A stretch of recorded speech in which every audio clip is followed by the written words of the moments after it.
Hello everyone. I hope you're safe and well during the pandemic, and at least in the US, a pretty much unprecedented period of social unrest. Now that somewhat grave introduction is out of the way, welcome to the fourth video in a series I've been doing on detective stories in games. Don't worry, you don't have to have watched the first three to understand this one. There are a lot of detective games. In fact, just in recent years there's been a drastic increase in the number of games being released with mysteries as their subject matter, or detectives as their player characters. Part of the reason I inaugurated this series last September was to examine this Cambrian explosion of detective games, explore the forms these games have taken, and why they've become so popular. I have some more I want to say on this topic, but I'll save it for the conclusion. Out of all the detective games I've played, there are many that I find interesting, several of which have been subjects already in this series. And there are those that, in addition to finding interesting, I also have a deep and abiding affection for, and have gotten a lot of pleasure out of. But there are two games in particular that go even further, that aren't just interesting, and that I don't just like, but that I genuinely think are masterpieces of game design. When these games came out, they rewrote the rules on what was possible to accomplish in a mystery game, breaking with the forum's longtime reliance on old adventure game tropes, or heavy-handed uses of design crutches such as vision modes, establishing new ways of making the act of investigation itself mechanically satisfying. These two games are Her Story from 2015 and Return of the Obra Dinn from 2018. I intend to get to both of these in this series. Don't ask me for a timeline as to when I'll get to Obra Dinn. Due to a variety of outside factors, this series has been progressing much more slowly than I would have liked. Today, I'm starting with Her Story. And fair warning, if you haven't played Her Story yet, I'm going to be spoiling it in this video. I'll start with light spoilers pretty much immediately, and I'll give you one final warning before we get to the heavy and thorough spoilers.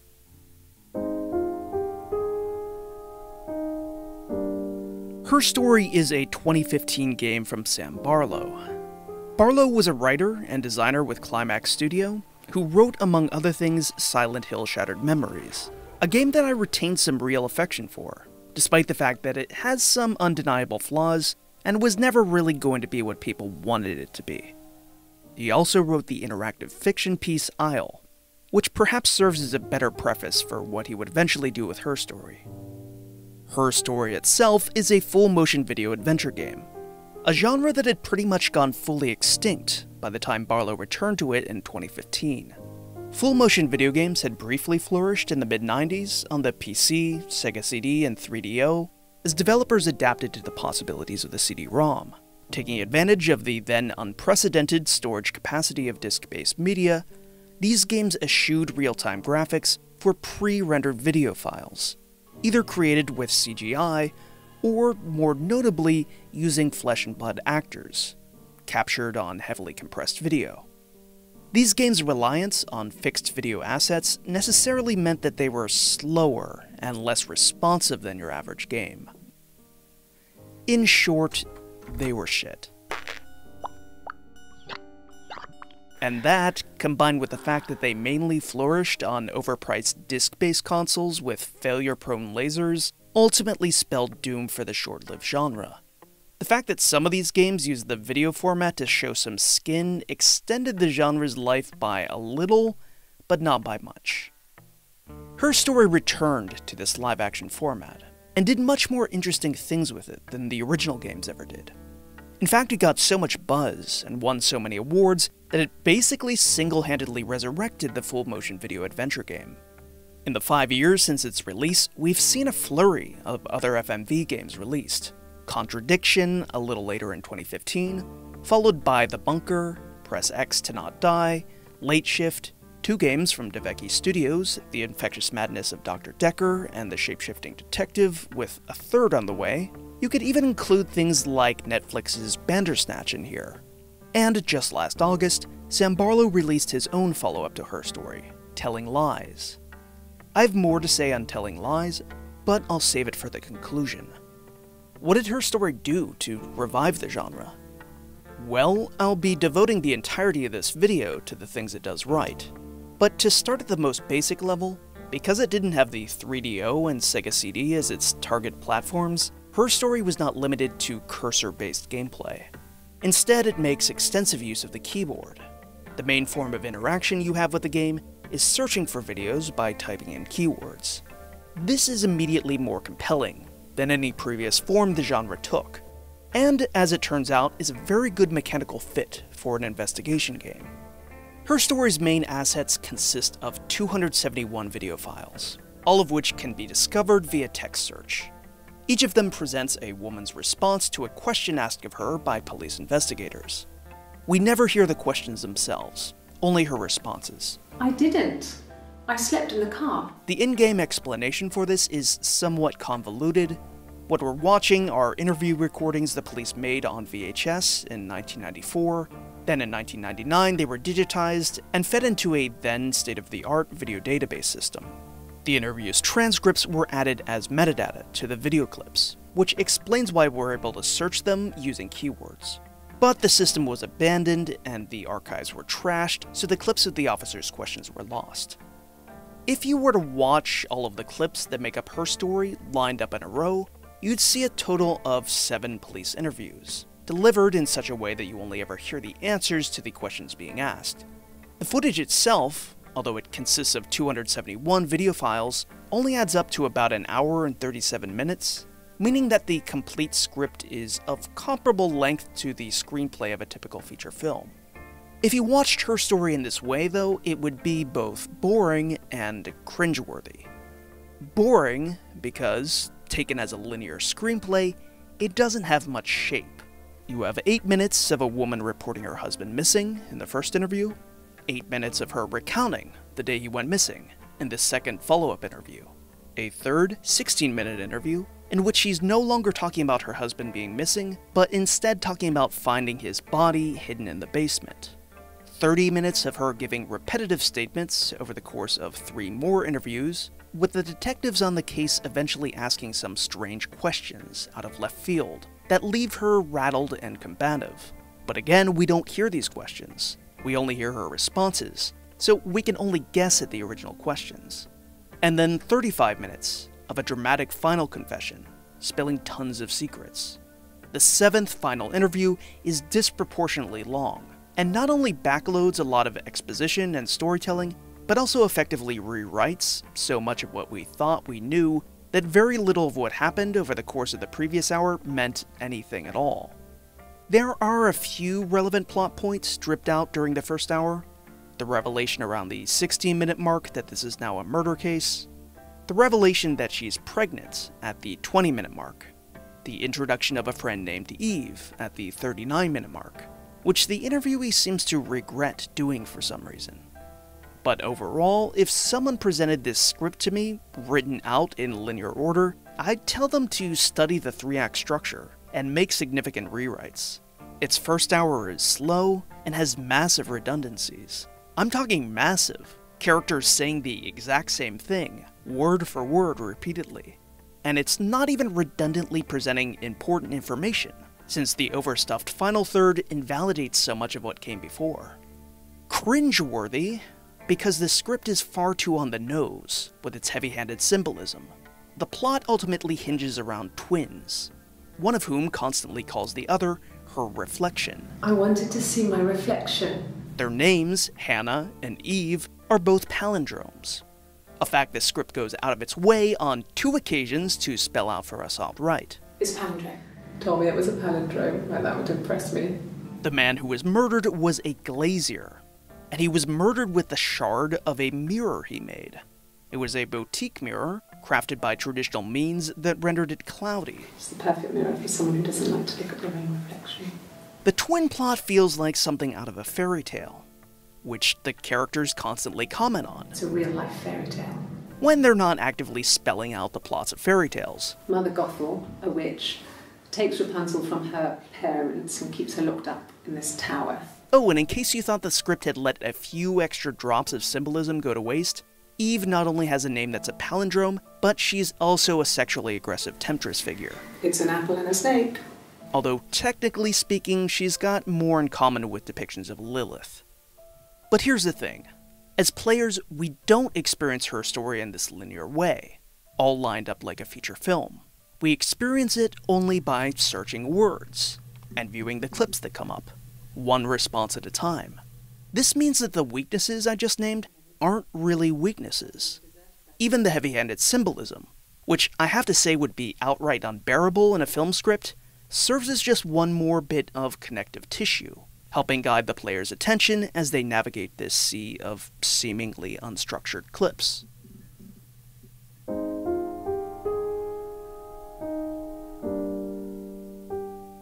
We access the 271 video files that make up her story through a simulated desktop.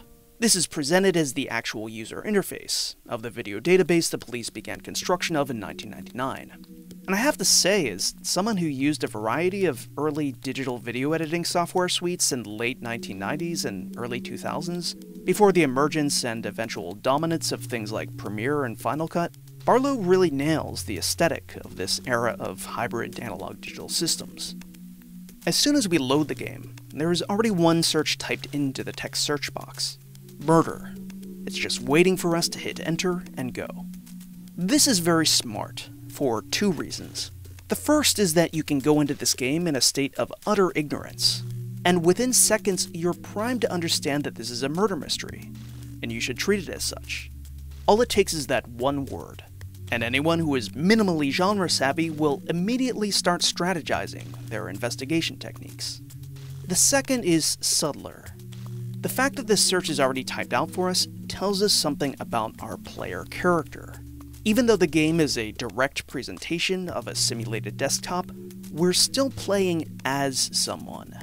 We don't know anything about who we're playing as, who this person is who's sitting in front of this particular computer, searching these particular old video files, but right off the bat, the game cues us into the fact that they have an agenda. Their identity, and the reason they have this agenda, is revealed only gradually over the course of the game. But right from the outset, it's set up, in a subtle way, that we are in fact role-playing in this game, conforming to the desires and motivations of an off-screen third party. The initial search murder brings up 4 clips. As you do subsequent searches, however, you'll quickly find out that this database UI has a limitation. It only shows the first 5 hits for a given search term. Any other hits remain inaccessible. This feels a little arbitrary, but again, I used a fair amount of systems like this in the late 90s, and this particular stupid restriction didn't feel all that out of place. Of course, this restriction isn't here because this is actually a 90s-era database system. It's here for gameplay reasons. The clips are organized in chronological order. If only the first 5 hits are displayed, chances are good that you're seeing the instances of these words from the earlier interviews, which is not where most of the game's secrets reside. In order to investigate, you're going to have to learn how to narrow your search terms. There's not actually any way I can go about this analysis without massively spoiling the twists and turns of her story, so I'm going to do that now. Here's the point you should really get off if you want to go into this game unspoiled.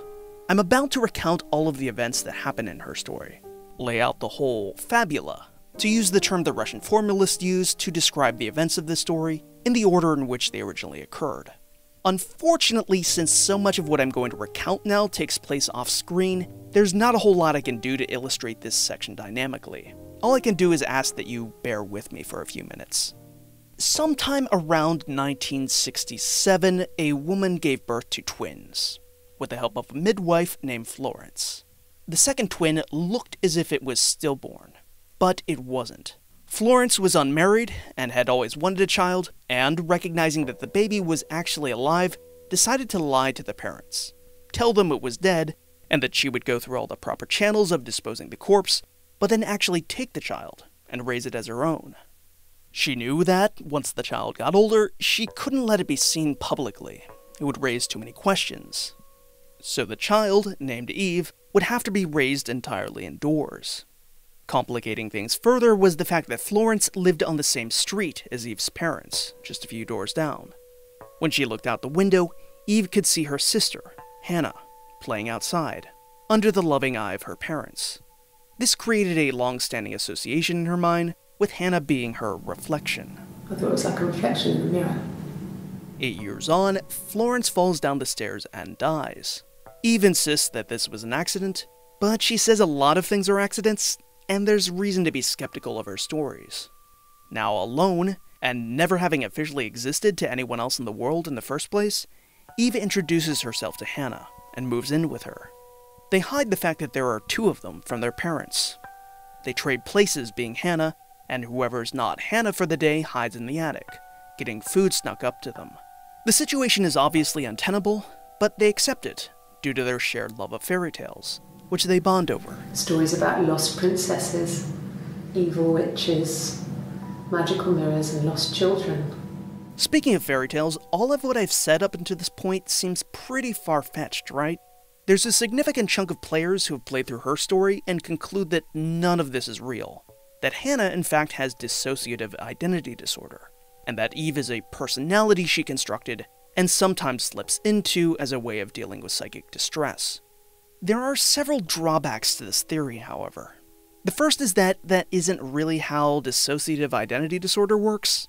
That's only how it works in movies and soap operas. So making that substitution doesn't really make the plot of the game more realistic. It just swaps one set of fantastical genre tropes for another updated set of fantastical genre tropes. The second drawback is that the way that the detectives are eventually able to catch her is through careful consideration of physical evidence. Take the cup, run your fingerprints. Which only really makes sense if you accept that they're twins. So, twins it is. Hannah and Eve's relationship is unhealthy in many ways. And this is only exacerbated once they hit adolescence and start dating boys. While they're dating, they still attempt to maintain the illusion that they're one person, leading to messiness around both sex and emotions. Hannah begins to resent Eve because she's destroying her ability to exist as an individual. During one physical altercation between the two at the beach, Hannah almost drowns Eve. I held her head under, and I kept it under. Eve, meanwhile, isn't like Hannah. She can't just get bored and leave their pact. She has no paperwork, no passport, no parents that would actually recognize her legal existence. She doesn't exist in the eyes of the state, and is therefore trapped, dependent on Hannah in a way that Hannah isn't on her. When they're 17, Hannah falls for Simon, a boy who works at the local glaziers. Hannah was so smitten with Simon. She started getting jealous, didn't want to share. Hannah sleeps with him without Eve's permission, and she gets pregnant. As Hannah's pregnancy progresses, she grows so physically dissimilar from Eve that they can't pass for one another anymore. Only Hannah can present herself in public life. Making matters worse, her parents insist she marry Simon. She does so, and moves in with him and his parents. Eve is trapped in her parents' house, with no public identity, no functional relationships, malnourished, and with an STI she contracted, while trying to get pregnant to be able to pass for Hannah. In 1984, Hannah miscarries. Then, that same summer, Hannah and Eve's parents die by eating poison mushrooms. Again, Eve insists that this was an accident and that she didn't poison them. She definitely had means, motive, and opportunity, however. She knew about poison mushrooms, she was secretly living in their house at the time, and with Hannah's baby out of the picture, she had some hope that Hannah would move with Simon back into the big old family home, and that they could be together again. Hannah and Simon did end up moving in, but Hannah insisted that Eve couldn't pretend to be her and sleep with Simon. Eve finally gives up on the dream of reuniting with Hannah, and resigns herself to the fact that she needs to establish an independent identity. She leaves, gets her own small place, scrapes together some cash income performing music at bars, and this is the status quo between the sisters for about a decade. Until Eve meets Simon, independently at a bar. She seduces him, as an act of spite against Hannah. I knew who he was. Obviously, I knew who he was. She gets pregnant. Upon learning her sister is pregnant, Hannah decides to formally introduce her to Simon, reveal to the world that she has a sister, to give her familial support. But then she figures out that Simon is the father. She and Eve fight. Eve angrily takes Hannah's car and drives to Glasgow to clear her head. Hannah, meanwhile, confronts Simon, and ends up slashing his throat with a shard of mirror he gave her as a birthday present. She cut his throat clean open. Eve returns, sees what Hannah has done, and the two of them concoct a plan to make sure Hannah never gets caught. They're going to pretend to be one person again, dig up all the old tricks to get their story straight, this time to fool the police and cover up a murder. There's some indication that they might even have planned ahead for something as elaborate as this when they were children. Eve mentioned that even then, they had a list of rules that said what we could and couldn't do in any given situation. Rules for things that could only ever happen inside our imaginations. Eve smashes Simon's watch to provide some physical evidence that Simon was killed while she was in Glasgow, a trip for which there are witnesses. The watch, that was my touch. That should provide Hannah with an alibi. They hide the body in the basement, under the logic that suspicion will be most effectively dispersed if it first looks like a missing persons case, then it's a murder with suspicion falling on Hannah, until finally Hannah reveals her airtight alibi. So they go about enacting this sequence of events as best as possible. And that's where the footage included in the game actually begins. Hannah Smith, I live at 31 Gladstone Street. On June 18th, 1994, they report the missing persons case to the police. This is done by Eve, posing as Hannah. She recounts Hannah and Simon having an argument, and does not say anything about going to Glasgow. Presumably she does this because it will be more convincing if they wait to introduce that detail later. Marching into the police station and saying, "My husband is missing, and by the way I have an alibi," doesn't exactly make you look less suspicious. On June 25th, 1994, they make another statement to the police, still sticking with the missing person routine. This time Hannah's playing herself. We know this because she has a bruise on her cheek from when Eve hit her during her argument. I hit her back, left a bruise. The lack of a bruise during the first statement also means that it wasn't Hannah, but Eve who made that statement. Presumably they assumed that she'd be the better liar in this situation, since she wasn't under the stress of having actually just killed her husband. Once you begin to parse out who is who, you begin to notice the small differences between them. For instance, Hannah is more likely to wear her hair up, and has a preference for tea, which contrasts with Eve's preference for coffee. Black coffee, thanks. Black, no sugar, as long as it's black and strong. Could I have a cup of tea? A cup of tea would be good, thanks. Just one sugar. During this interview, Hannah talks a lot about Simon, his job, his co-workers, and the mirror he gave her for her birthday. Her stories about Simon tend to be expansive, thick with the sort of detail you would imagine the police don't really care about. For instance, she describes her wedding day. It was a beautiful wedding. We had our first dance to Come Back and Stay. I'm not sure if that's a good wedding song, but I loved it.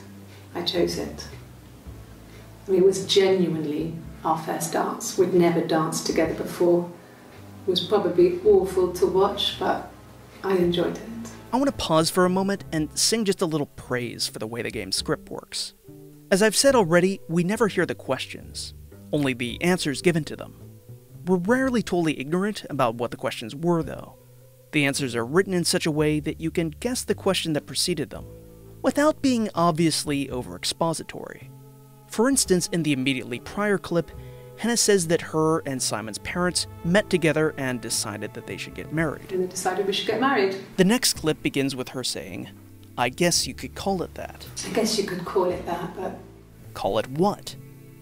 Well, presumably the question we don't hear here is something like, "So you're saying it was a shotgun wedding?" It's good writing, cueing us into what the question was, without having Hannah obnoxiously repeat it back. It works best if you view the clips in sequence, which you're unlikely to do when you're actually playing the game. The game's writing holds up, and rewards you even when you re-examine it in ways that the average player is never going to see. Anyway, Hannah screws up a little bit in this interview. There's one brief moment where she slips into talking about Simon in the past tense. I mean, everyone loves Simon. Eve seems to be the better liar. But it's not a disaster of an interview, and they're well poised to make the shocking revelation of the body 2 days later on June 27th. Eve takes Hannah's place for this interview, and makes one massive failure in preparation. She doesn't give herself a bruise. It's only 2 days after the session Hannah sat in for, and suddenly the bruise is gone. The bruise. I have a really fast metabolism, so stuff like that just comes and goes. This might seem like a rookie mistake, given how much experience the sisters have in ensuring that they're physically identical, and even injuring themselves in the process. Hannah gave Eve a black eye once to match her own. That night, she had to do the same to me. Eve tore Hannah's hymen with a hairbrush, so that Hannah wouldn't bleed the first time she had sex with the boy they were sharing. After a while, we decided that I should take Hannah's virginity. But this objection is countered by the fact that the sisters are rusty in their game. They haven't played these parent trap shenanigans of pretending to be the same person for at least 8 years. They're out of practice, and for Hannah the whole thing has long been a source of resentment anyway. But anyway, it's a definite screw-up. And although we learn next to nothing about the detectives conducting these interviews, their point of view has been fastidiously scrubbed from the final game, we might venture a guess that this is the first time they're clued in to something being amiss. Meanwhile, Eve narrates the story of finding Simon's nearly 2-week-old corpse wrapped up in trash bags in the basement. Pulled them open, saw the body. This is now a murder case, and Eve judges that now is the time to introduce the alibi. She changes her story, and now says she made a late-night drive to Glasgow on Friday the 17th, the night of the murder. After the argument, after Simon left, I left too. She insists that Simon's stopped watch must rule her out as a suspect. That time, you must eliminate me. I was in Glasgow then. She also announces that she's pregnant. I'm pregnant. After a bout of morning sickness. She says that the argument with Simon was about the baby, which is a half-truth, actually. During this interview, the detectives give Eve a psychological assessment. Barlow chooses to write this in the most overwrought, soapy way possible, with Eve alternating between telling the story of Rapunzel It's Rapunzel. and blurting out her own childhood trauma of being raised by Florence. She's trapped. She's here. She's looking out the window because her mother won't let her out. She also tells stories about siblings, mistaken identities, It wasn't her husband. It was his brother. and apparently guilty parties not actually being guilty. Maybe it wasn't her fault. She looks scared, not guilty. Like I said, a lot of the use of symbolism in this game is overwrought, and feels kind of ripped out of an 8th grade English course. But I don't think it's necessarily bad writing. Given the unpredictable and self-directed sequence in which players encounter these clips, sometimes it's necessary to hit us over the head with themes, to get us thinking in the right direction. The 4th interview, on June 30th, is Hannah again, I think, based on the fact that she asked for tea and her hair is up. The bruise is gone now, which I guess means it has legitimately healed by now. Seems a little fast, but whatever. The sisters wanted suspicion to be pulled away from them following the interview on the 27th, but things aren't going their way. The detectives are slow to catch on, but incongruous physical evidence is amassing. In this interview, they ask Hannah about hair fibers from a wig found in their home. No, I've never worn a wig. What kind of wig? It's a blonde wig that Eve used while performing, and during her rendezvous with Simon. He likes blondes. They also ask about fingerprints found in her bedroom that don't match either her or Simon. Fingerprints? They're Eve's, obviously. And this line of inquiry puts the multiple personality theory to rest. Hannah and Eve have fooled many people for many years, but they never had a genuine forensics team on their trail, and therefore never actually realized that identical twins don't have identical fingerprints. When pressed about the fingerprints, Hannah launches into a tangent about her mother-in-law's cleaning regimen, which turns into a separate tangent about how her mother-in-law successfully hides her smoking habit, which leads her to blurt out that it's amazing that people can keep secrets for so long, even from spouses. I mean, all those years of marriage, and she still has a secret like that. Which, oops, probably shouldn't say things like that, Hannah. Hannah narrates the moment where she discovered Simon was missing. It's not an interesting story, but it will become interesting later on with context. The police ask Hannah if Simon was having an affair, and about their sex life generally. Hannah is very offended by this, and seems to have an aversion to talking about sex in general. Really? You're going to ask me about my sex life? She has no such compunctions about talking about violence. The detectives ask if she's ever fantasized about hurting anyone, and she launches, dangerously, into the story about when she once tried to drown her friend, Eve. I just wanted to kill her. She regrets this immediately, muttering to herself on camera. What are you doing talking about Eve?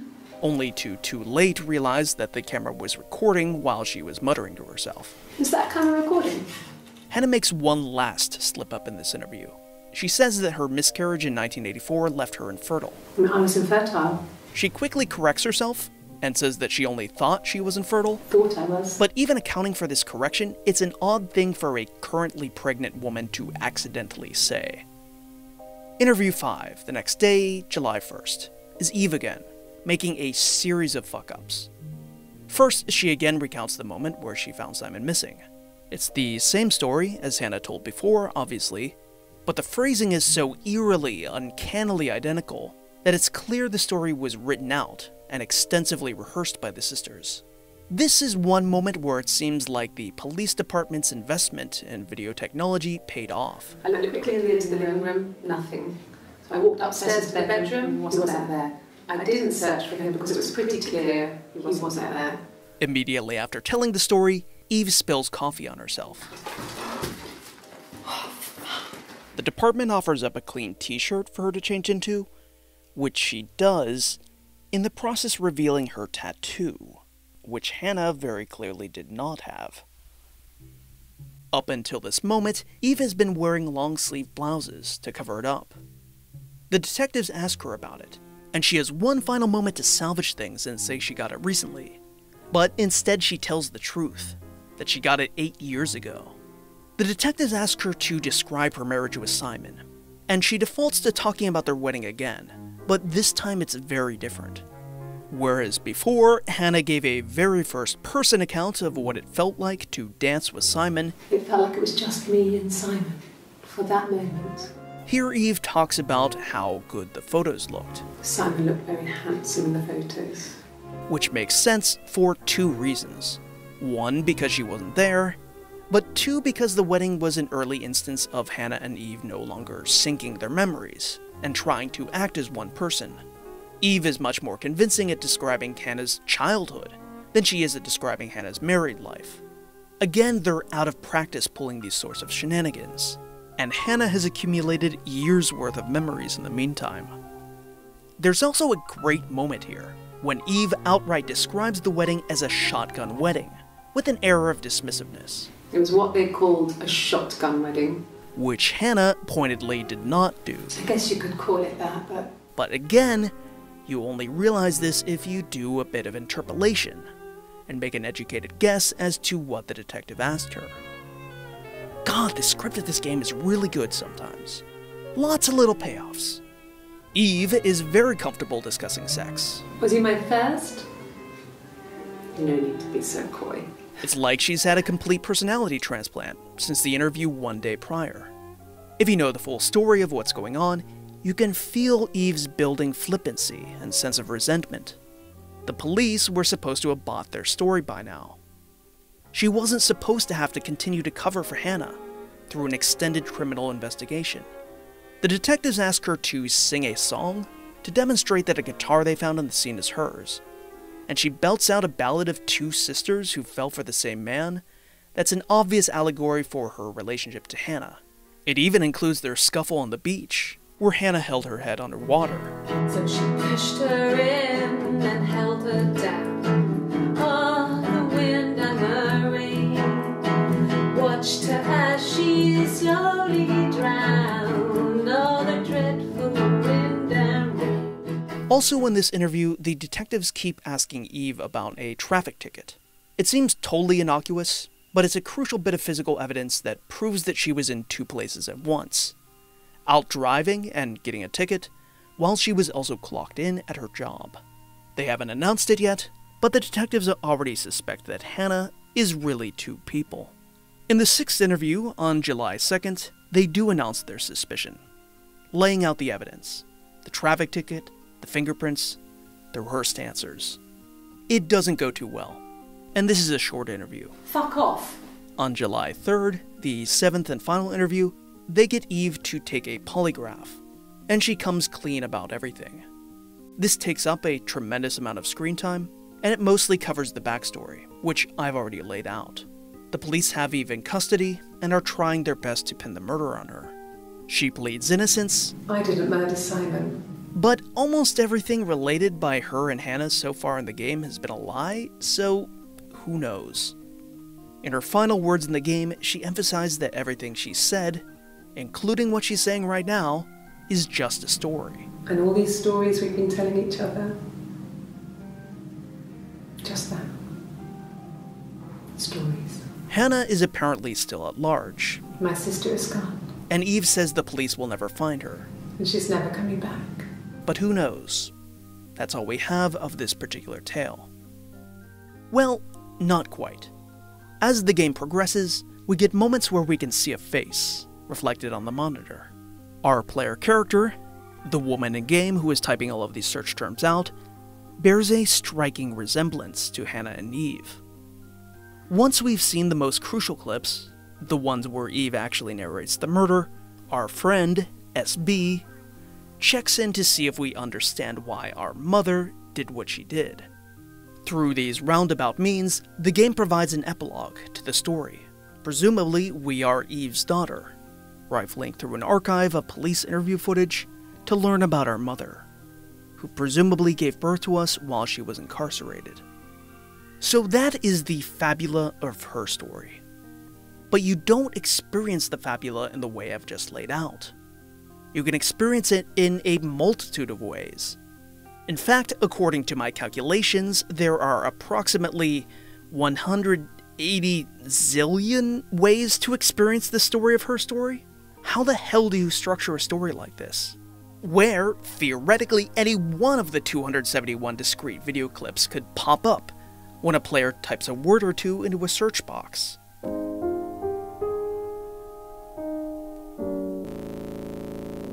One tactic that Barlow uses to obfuscate relationships and plot points is to tightly clamp down on the script's use of names.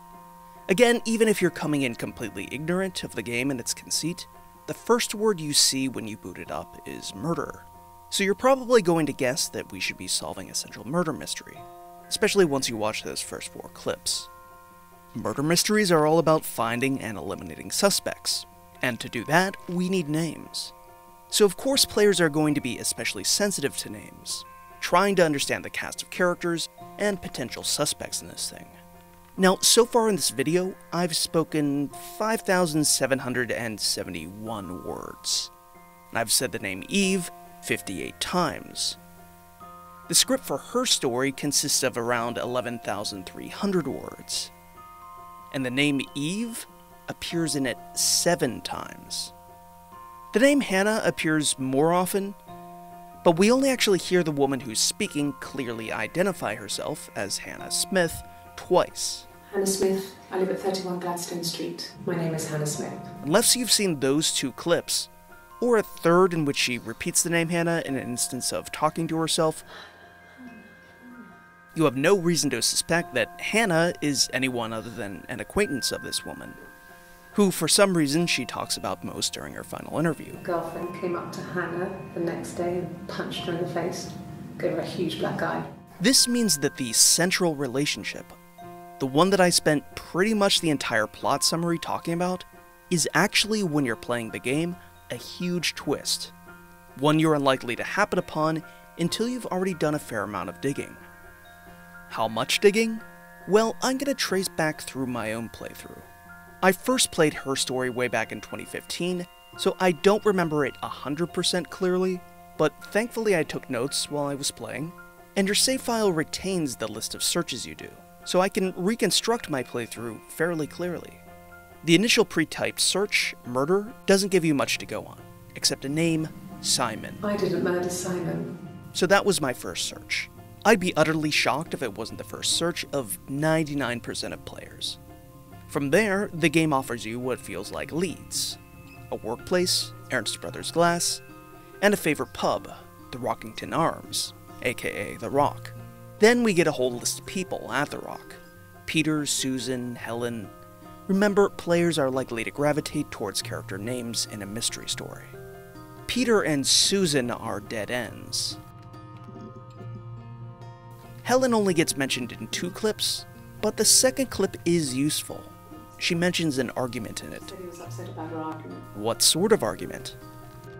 The first hit for argument is clip D108, which gives a good rundown of the original story the sisters gave of Simon's disappearance. I waited all day. It mentions Eric, who it turns out is Simon's boss. I searched some more about Eric, his wife Diane, the Glazier's business, and its employees. Nothing much coming up. On a whim, I decided to search for watch, since in clip D107, she mentions Eric giving Simon one. This brought up clip D334, which introduced me to the trip to Glasgow. I was in Glasgow then. But because of the peculiarities of the English language, it also brought up clip D434, where Hannah talks about holding Eve's head underwater and wanting to watch her drown. And watch her drown. Now I had the name Eve, and you better believe I searched for it. But like I said, the name doesn't actually appear very often in the script. The results I could see were 3 clips where she talks about her friend Eve, My friend Eve. I blamed everything on my friend Eve. 1 clip where she agonizes over talking about Eve when apparently she shouldn't have, What are you doing talking about Eve? and a final clip where she says her mother called her Eve. My mother called me Eve. All very confusing, and remember, at this point, it's very possible for the player never to have seen this woman introducing herself as Hannah. She does call herself by her name when she's admonishing herself for talking about Eve, but the way she moans it is very ambiguous and confusing if it's the first time you've heard the name. When was the first time I actually heard this woman introducing herself as Hannah? Well, I knew that Simon worked at the Glaziers. I was still trying to piece together who he worked with to chart out the relationships between the characters.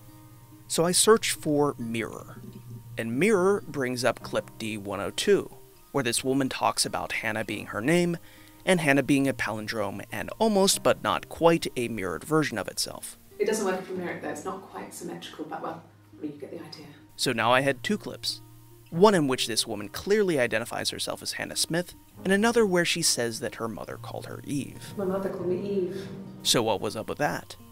And that's precisely what I mean when I say that the overwrought symbolism shot through this script is forgivable. A lot of the time, it doesn't really function as symbolism qua symbolism. It's there to give you a list of words: glass, mirror, reflection, palindrome, that hook together what would otherwise be very disparate conversations. These symbols act as the ligaments of the script. I ended up first encountering the name Eve through a peculiarity of the English language, that watch can either be a noun or an unrelated verb. But there are other times in which Barlow is very deliberately stacking the linguistic deck, so to speak, to ensure that particular terms are especially fruitful. This type of deck stacking can be used in 2 ways. It can be used to make it more likely that will happen upon a pivotal clip. For instance, maybe you see this clip of Eve getting way too into telling the story of Rapunzel, and wonder what's up with that. So you search for fairy tale, and there are 7 clips, and the 4th one alludes to this woman being raised by a woman who wasn't her mother. She raised me. So you wonder what the deal is there, and you search for mother. And clip D720 comes up. And maybe this is how you first encounter the name Eve. My mother called me Eve.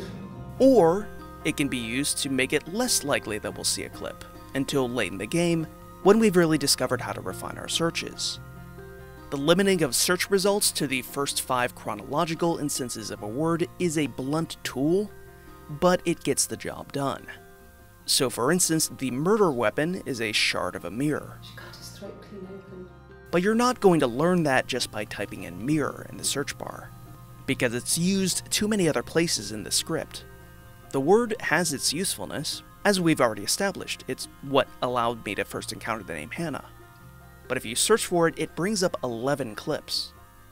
The first 5 talk about the name Hannah being a palindrome, It doesn't work from Eric though, it's not quite symmetrical. about Simon's work at the Glaziers, Mirror making, feature windows. and Simon's present. This mirror, it's supposed to look antique. You're not going to see the clip where Eve actually describes the murder, which is the 10th clip out of these 11.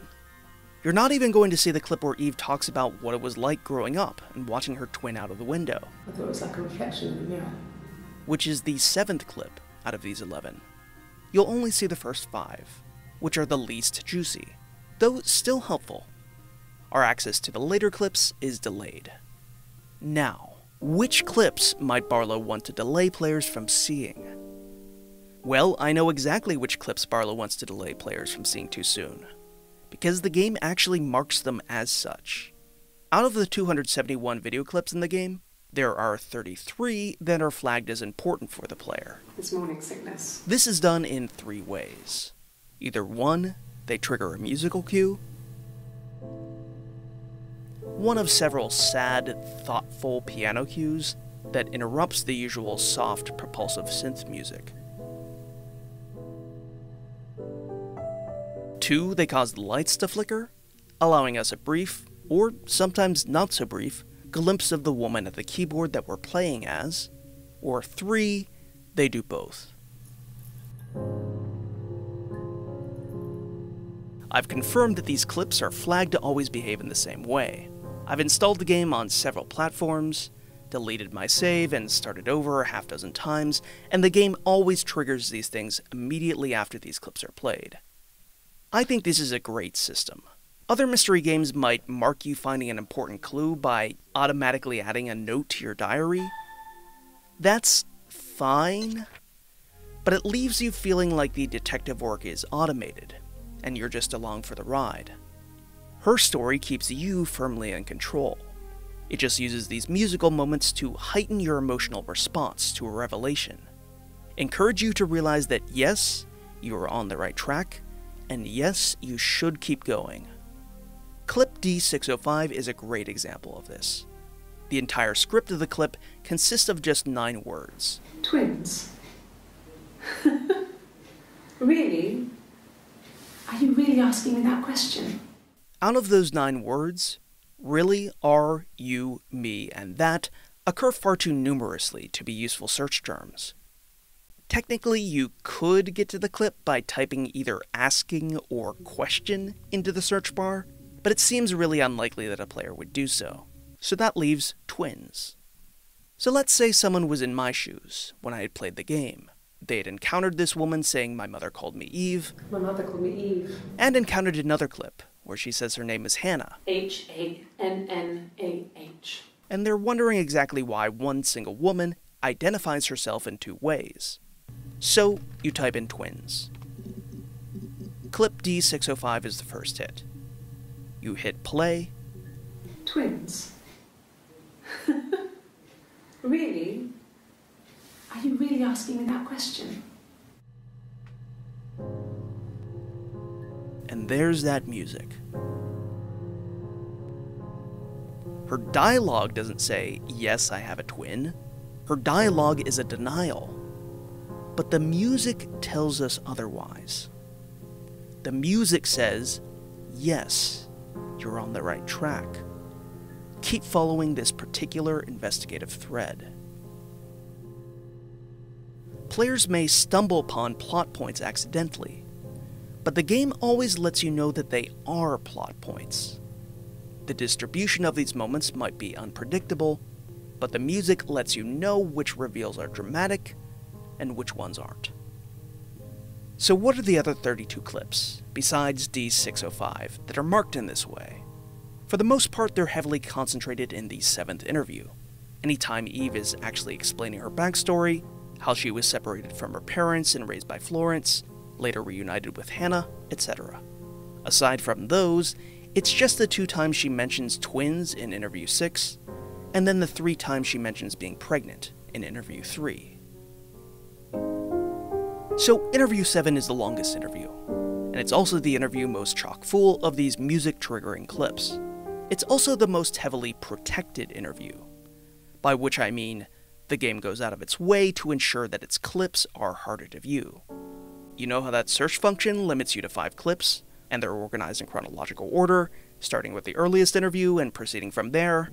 That's because the game is trying to hide the 7th interview from you. Not forever, obviously, but it's hiding these clips until you learn more about the story. and learn how to refine your search parameters accordingly. I've mentioned this already, but here I want to take a look at how this works, using two Interview 7 music queuing clips, D722 and D767. They're not only music queuing, they're also among the most spoilery clips in the entire game. So first up, let's take a close look at the exact wording of D722, where Eve admits that she and Hannah are twins. Across the road, where my parents first lived there, was a midwife called Florence. When Hannah was born, I was born at the same time. The midwife was there to help. I'd been throttled by the cord, probably wrapped around my neck by Hannah. The midwife told my mother I was dead, but I wasn't. She wrote all this stuff in a diary. Amazing what people will admit to on paper. First, let's look at the words that aren't here. Murder and Simon aren't here. Those relate to the initial murder mystery, and Barlow doesn't want us to realize too quickly that there's a secondary mystery about the twins' identity. So those are out. The word twins doesn't appear. Barlow instead uses circumlocution, by having her say, "When Hannah was born, I was born at the same time." When the player thinks to type twins in the search bar, they'll get access to these two clips from Interview 6. Twins. And the game gives us that musical cue to let us know we're on the right track. But Barlow doesn't let us ride that word all the way to the final revelation. We have to think about ways around this blockade. Think of this as an elaborate exercise of search and replace on Barlow's part, as a way of delaying and stair-stepping the confirmation of certain plot elements. Sister isn't here either, nor is Eve. What is here? Parents is here, but parents occurs too many times earlier in the script for it to be useful on its own. Same thing for dead. Hannah is here, and this is actually one of the earlier clips to call Hannah by name. So if you've gathered the name Hannah, not in itself necessarily an easy task, you can see this clip the first time you type it into the search bar. Another possibility is typing in Florence, a name it's possible to have actually seen already before you see this clip. Along with her initial denial, searching for twins also brings up clip D723, where Eve says mother hadn't been expecting twins and had a healthy baby. I guess she was just happy for Florence to clean up. On its own, that's cryptic, but if you search for Florence and see the prior clip, things begin to quickly become clear.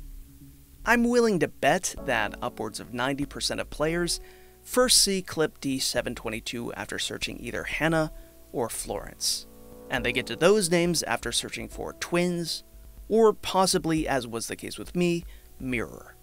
It's theoretically also possible to get there by searching born, which players might search for in relation to the various pregnancies in the story, but that seems less likely to me. Now let's take a similarly close look at the wording of the script for clip D767. This is probably the most pivotal clip in the entire game. Eve narrates the circumstances, motive, and method for Hannah's murder of Simon. Her story is that she'd waited for him to come back. She put on my wig, some of my clothes, pretended to be me. They talked. She'd enjoyed being me. He said he wanted to be with me. Then he took out a present, another mirror, just like the one he'd given her earlier. That unique present. She went crazy, smashed the mirror. They argued, screamed. He hit her. So she grabbed a piece of the mirror and just swung it round. She cut his throat clean open. She'd only meant to scare him off. Again, note the words that aren't here. This clip is actually about the murder, the mystery that the player is immediately aware of from the moment they boot the game.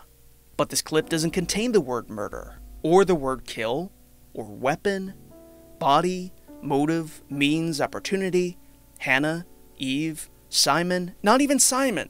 Simon's name isn't mentioned in the moment he's killed. And what words are here? Wig is here, but wig also appears in 6 other clips that occur prior to this, so you're not going to be able to watch this clip just by typing in wig. Same with the murder weapon, mirror, which, as I already mentioned, appears in 9 clips before this. Throat is here. Throat is actually useful. Throat only appears in 4 clips, so if you type the word throat, you'll have immediate access to this confession. But when might you first suspect that the method of killing Simon was cutting his throat? One vector into that particular realization might be clip D307. It looked like his throat had been cut. And how might you stumble upon clip D307? Well, you might get there by searching for body, which would be pretty smart of you. But you could also get there by searching, wait for it, glasses. Which admittedly isn't the same as glass, and the parser does make a distinction between the two. But once you've discovered that Simon is a glazier who wears glasses, then you might decide to search for that word. But let's go back to the original clip. Even if you manage to access the clip in record time, first by typing in the word body, and then by typing in the word throat, you're not going to actually understand the content of the clip unless you understand who Eve is in relation to Hannah. Why Hannah would wear Eve's wig. The conceit of mistaken identity absolutely saturates this clip, but none of its foundations are spelled out. You wouldn't be able to untangle it unless you took all the separate steps to discover clip D722, and then began to merge the 2 threads of the twins and the murder together. The use of language in the revelatory clips in Interview 7 is very careful and precise. It had better be, because in the end, Her Story is a game in which the challenge comes through language. Things like word choice on Barlow's part become the obstacle that we are fighting with, as we try to get to the bottom of this mystery. It's like this game's final boss is Barlow's thesaurus. One final note on Interview 7. The search box not only lets you type in 1 word, but also 2. It's a both and function. Typing in 2 words only brings up the clips that have both words in it, narrowing your results accordingly. What happens if you type in the 2-word title of this game into the search box? 3 clips pop up. The first is Eve talking about Rapunzel. The other 2 are from Interview 7. One of them is D767. The other is, well, it's not D722, but it does include the name Florence. Her story wasn't there. Which certainly gets you close to unraveling the whole mystery. There's no way this isn't deliberate. It's a troll by Barlow, hiding some of the most useful search terms in plain sight. It's very gutsy, and I kinda admire it, even if it does ultimately undercut the careful precision with which he's obfuscated things elsewhere. I mentioned that I had some things to say about Telling Lies, Barlow's 2019 follow-up to Her Story, in the conclusion. And, well, here we are. Telling Lies came out right when I was in the initial prep phase for this whole series, and so I played it immediately. I was wondering if I should maybe substitute my analysis for Her Story with an analysis of it, to offer up something more timely. Obviously, I didn't. Telling Lies is a very impressive game. From a mechanical perspective, it is an evolutionary leap from Her Story. The search bar no longer just brings up a short clip in which the word you typed is said at some point. Instead, it directs you to the exact timecode in a longer video in which these words are said. Don't be angry. The clips in Telling Lies are minutes upon minutes long. Again, we're only hearing one side of a conversation, but unlike in Her Story, the other side of the conversation actually exists somewhere. By paying close attention to dialogue, you can guess at what other characters might have said. Those college town tramps, they are shameless, let me tell you. Much like the shotgun wedding moments in Her Story.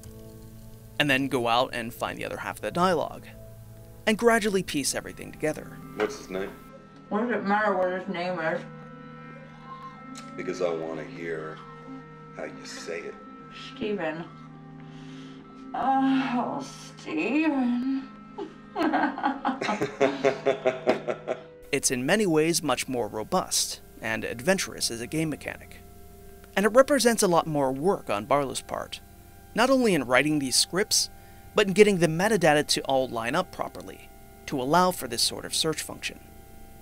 Ultimately, the reason I ended up still making this video about her story is that even though Telling Lies is more impressive, just as a piece of interactive video software, her story is a clear-cut example of a detective story in game form. The pre-filled out search term you get when you start her story is murder, which immediately focuses you down certain investigative paths. The pre-filled out search term you start out with in Telling Lies is love, which sends a very different message. This is a sprawling, novelistic story about lies and relationships, one that's quite rich, but doesn't scratch a particular genre itch. The thing is, though, I think that Telling Lies tells a story that we need right now, much more so than her story. When I started writing the script for this video, I was cooped up due to shelter-in-place rules, and not much was going on. Now, as I'm recording the final draft of it, I'm hoping that the constant drone of police helicopters above my city won't be picked up by my mic. The story of Telling Lies is sprawling and frankly a bit unfocused. But its basic plot points about US law enforcement infiltrating a peaceful protest group, modifying their aims, trying to push them towards violence in order to entrap them, has much more relevance at the moment than some soap opera-ish tale of secret twins. Which brings me back to a point I made in passing at the beginning of this video. In recent years, there's been a drastic increase in the number of games being released with mysteries as their subject matter. Many of these games have cops as their protagonists. In social media over the past few days, I've seen people involved in making media that positively portrays police forces within the US come to a newfound reckoning on the ways in which their media works as propaganda. I'm certainly wary of promoting games that do so, given the behavior of police forces in the US at the current moment. Making these videos is a hobby for me. It's not like I have much of a platform. In order to have any real meaning, my support for the movement for Black Lives has to take place in the real world. And that's the form it has taken so far. I've attended Black Lives Matter protests, given to bail funds, mutual aid networks, and black youth organizations, and I definitely encourage you to do the same. As far as my channel goes, well, the content is going to align broadly with my politics. No more games that positively portray police.